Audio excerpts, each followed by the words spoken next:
মধ্যপ্রাচ্যে যুদ্ধ হচ্ছে প্রায় 4000 কিলোমিটার দূরে। অনেকেই ভাবছেন এতে বাংলাদেশের কি আসে যায়।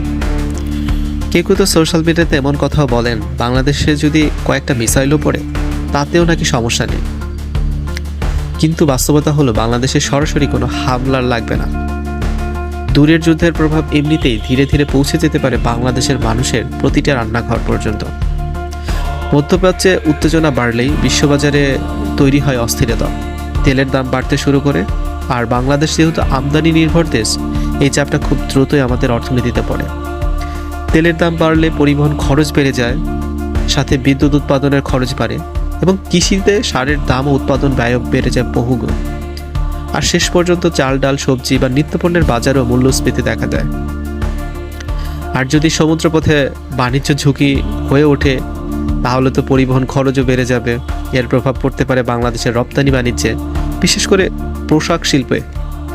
তাই মনে রাখতে হবে, যুদ্ধ যদি দূরেও হয়, আর তার ঢেউ কিন্তু আমাদের জীবনেও লাগে।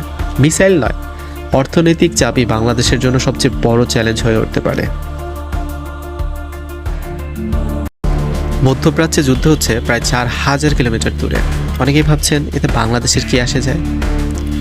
কেউ কেউ তো সোশ্যাল মিডিয়াতে এমন কথাও বলেন, বাংলাদেশে যদি কয়েকটা মিসাইলও পড়ে তাতেও নাকি সমস্যা নেই। কিন্তু বাস্তবতা হলো বাংলাদেশে সরাসরি কোনো হামলার লাগবে না।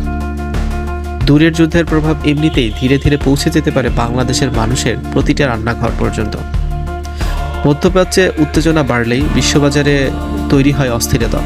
তেলের দাম বাড়তে শুরু করে, আর বাংলাদেশ যেহেতু আমদানি নির্ভর দেশ, এই চাপটা খুব দ্রুতই আমাদের অর্থনীতিতে পড়ে।